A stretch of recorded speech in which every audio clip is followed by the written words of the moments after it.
नमस्कार। India debate में आप सबका स्वागत है। मैं हूं आशुतोष पाठक।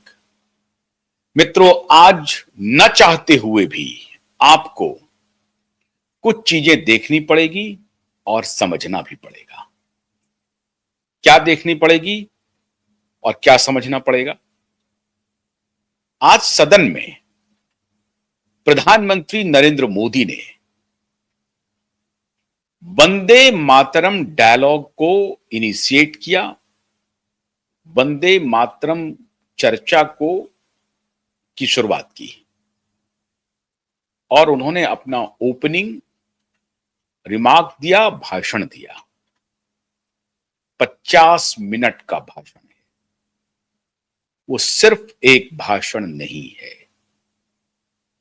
50 मिनट में नरेंद्र मोदी ने वो काम कर दिया जिसे कॉम्पिटिटिव एग्जाम के स्टूडेंट के लिए आप समझिए कि एक आंसर शीट उन्होंने लिख दिया है। और इतना रिसर्च्ड आंसर शीट किसी भी प्रतियोगी परीक्षाओं में बहुत ही उपयोगी होगा। अगर यह सवाल आएगा, किसके ऊपर सवाल आएगा? वंदे मातरम के ऊपर। क्या है वंदे मातरम? क्यों है वंदे मातरम? कैसे है वंदे मातरम?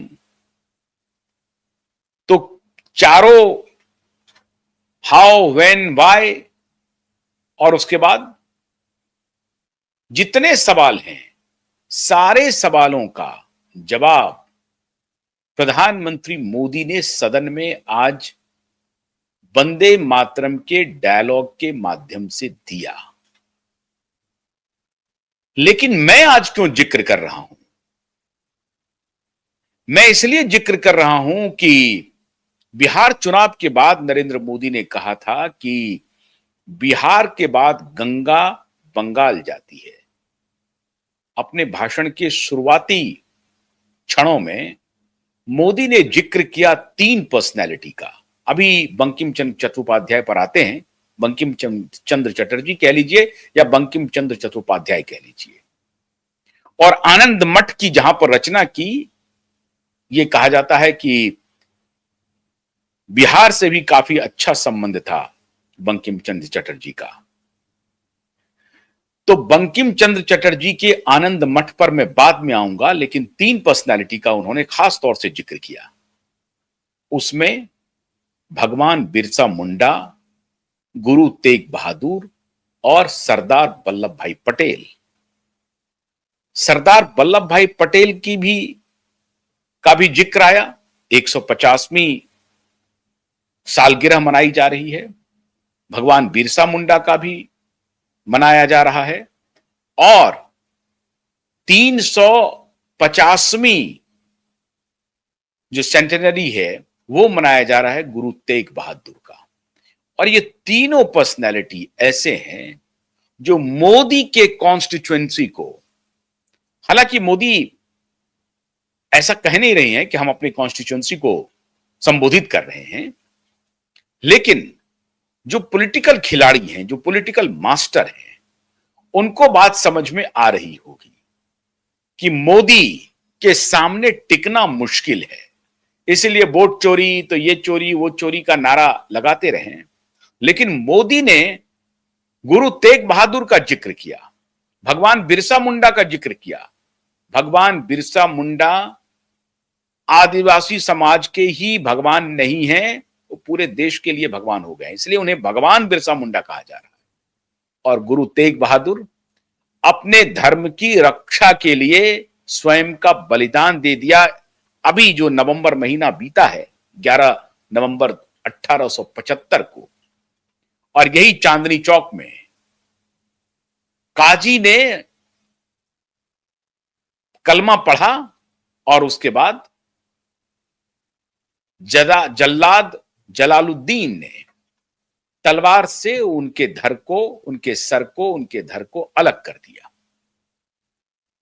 लेकिन वो औरंगजेब की बात में नहीं आए। उन्होंने धर्म परिवर्तन स्वीकार नहीं किया, अपने बाल को नहीं मुंडवाया, अपने बाल नहीं कटाए और अपने धर्म की रक्षा के लिए सिखों के 9वें गुरु तेग बहादुर ने अपना बलिदान दे दिया, लेकिन वो धर्म परिवर्तन नहीं किए।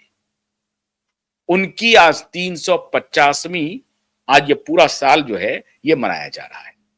सरदार वल्लभ भाई पटेल का 150वीं, ये तो पूरा चल ही रहा है लगातार। और उसके बाद भगवान बिरसा मुंडा का, और उसके बाद जो तुरूप का इक्का है, तुरूप का पत्ता है, वो मोदी ने वंदे मातरम के रूप में चल दिया है। वंदे मातरम का भी 150वां साल चल रहा है। 1875 में पहली बार इसकी रचना हुई और 1896 में कांग्रेस के अधिवेशन में खुद गुरुदेव रविंद्रनाथ टैगोर ने इसे गाया, वंदे मातरम को गाया। और उसके बाद न सिर्फ ये कांग्रेस का, बल्कि मोदी जिक्र कर रहे थे कि कैसे सावरकर ने इंग्लैंड में इंडिया हाउस में वंदे मातरम को युवाओं की धड़कन के रूप में तब्दील कर दिया, वीर दामोदर सावरकर का जिक्र करते हुए। और कैसे वीर दामोदर सावरकर ने वहां से अखबार निकालना शुरू किया मातरम, वंदे मातरम के नाम से, जिसे अंग्रेजों ने प्रतिबंधित किया, तो मैडम भीखाजी कामा ने पेरिस में यह अखबार निकाल दिया, उसका नाम वंदे मातरम रखा। मोदी ने कुछ ऐसे जिक्र किए हैं जो आपके रोंगटे खड़े कर देगा। मोदी ने कहा कि बंगाल की एक महिला, जो अब जो बंगाल का डिवीजन हुआ है, विभाजन हुआ है, अब बांग्लादेश हो गया है, सालीवाल जगह का नाम था, वहां की एक महिला ने अपनी चूड़ियां उतार दी। क्यों उतार दी?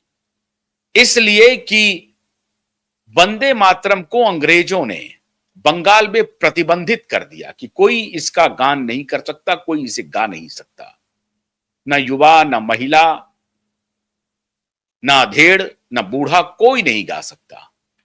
तो बंगाल की उस महिला ने,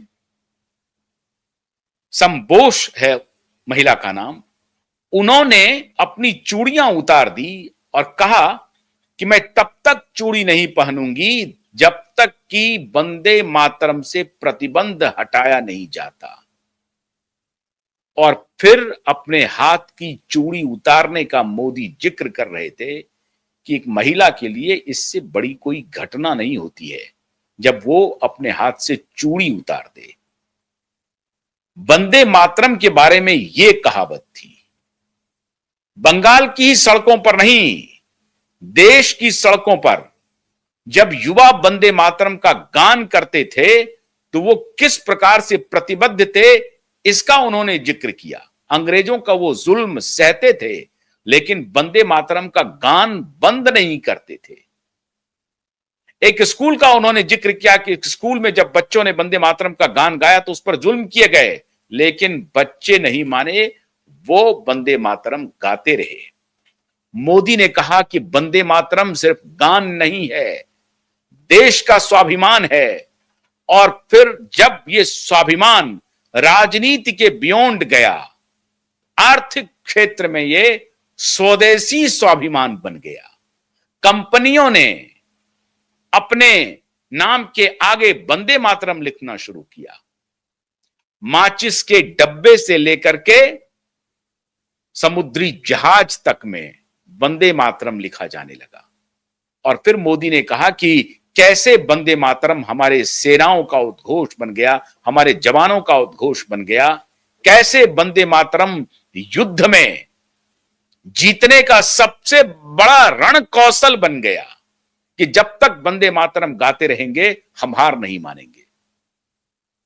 कैसे वंदे मातरम भारत की एकजुटता का प्रतीक बन गया, कैसे वंदे मातरम हमें फर्श से अर्श तक पहुंचाने का प्रतीक बन गया, कैसे वंदे मातरम संघर्ष में, संकट में खुद को विचलित नहीं होने देने का सूत्र बन गया, कैसे वंदे मातरम सफलता की सीढ़ियों पर चलने का सूत्र बन गया और कभी भी कठिन से कठिन रास्ते को हंसते हुए पार करने का सूत्र बन गया वंदे मातरम। इसका जिक्र कर रहे थे मोदी।